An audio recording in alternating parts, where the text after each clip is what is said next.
But anyways, yeah, we'll have to move on for him, and I'll go to the next prospect who I think this is pretty much they're tied in my opinion, and it's Trey Lance. So I like a lot about Trey Lance. There's not a lot of film on him. And what I mean by that is it's one of those things where he didn't play enough. He just didn't play enough, and he's not playing against NFL type talent, which these guys in these D1 schools are. Yes, he's D1, but he's D1 Division AA or whatever it is, or 1AA. So he's not playing against those type of guys every week that can really kind of show you how he's going to do against real NFL talent when he gets in the league.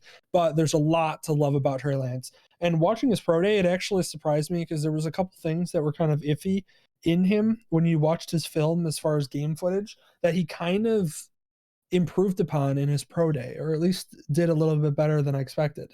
So one, what you notice right off the bat when you're watching Trey Lance is the zip that comes off the hand. I mean, he can throw a ball into a guy. You could hear, like when you watch this pro day, you could hear the ball hitting the hands of the receiver every time.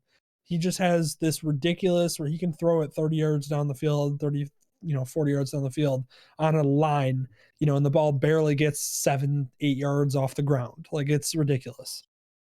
So that's one thing that right off the bat you notice. He does have quick feet and a quick release. So he's very athletic and very fluid in the pocket, and he does move very well outside of it as well. He is a little bit more of a runner than maybe you would like in order for him to translate to the NFL. He'll have to do a little bit less of that because he was able to, and because he's faster than everybody, bigger than everybody, at that level. He's not facing, like I said, D1 guys. So he was able to kind of just tuck the ball and run whenever he wanted, and generally was faster and bigger than a lot of the guys he was going against. So that kind of is one of those things where that's really not going to fly. Now the one thing I will say though is like I said, outside of his running ability and his athletic ability, which is right there with the best of them in this draft, he has the running ability that very similar to Justin Fields. He's very quick, very athletic guy. But the one thing I will say is he has a cannon for an arm. He can throw the ball a mile. His only issue is that it's whether or not it's accurate. I mean, you can kind of see it here. He was pressured a little bit, but that's kind of what you saw at his pro day, honestly, is a couple throws like that where, he threw it a little too far. Now, I did see a couple throws where he surprised me because one of his biggest issues was throwing it deep and accurately deep. And he did a couple of throws at his pro day that were pretty impressive, honestly. And a couple throws on the move, too, at his pro day that were very surprising as well. He does throw the ball a little high sometimes, which can be a little bit of an issue.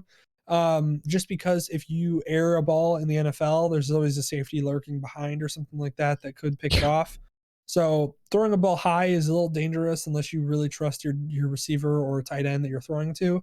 You saw that again. Like, for example, I always refer to the Nick Foles and the Eagles when they won the championship.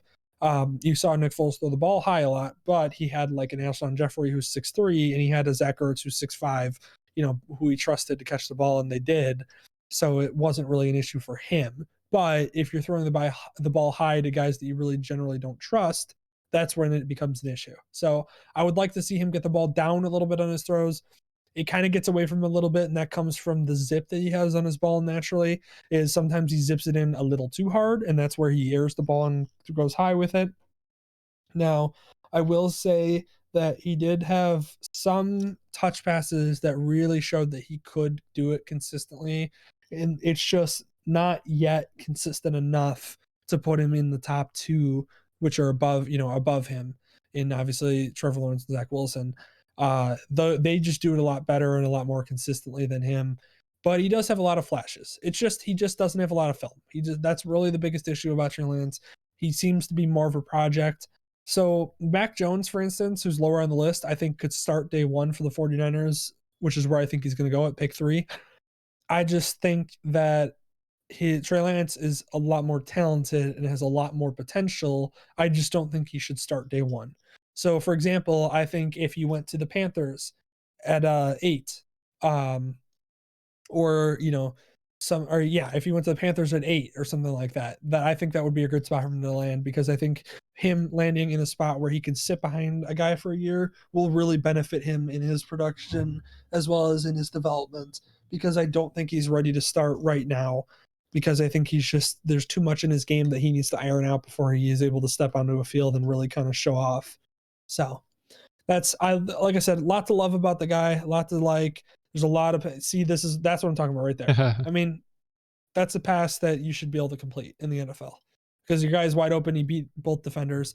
See, and then what he does is he makes it up for in his legs. He misses that throw, but then he's able to get the first down the next play on it with his legs.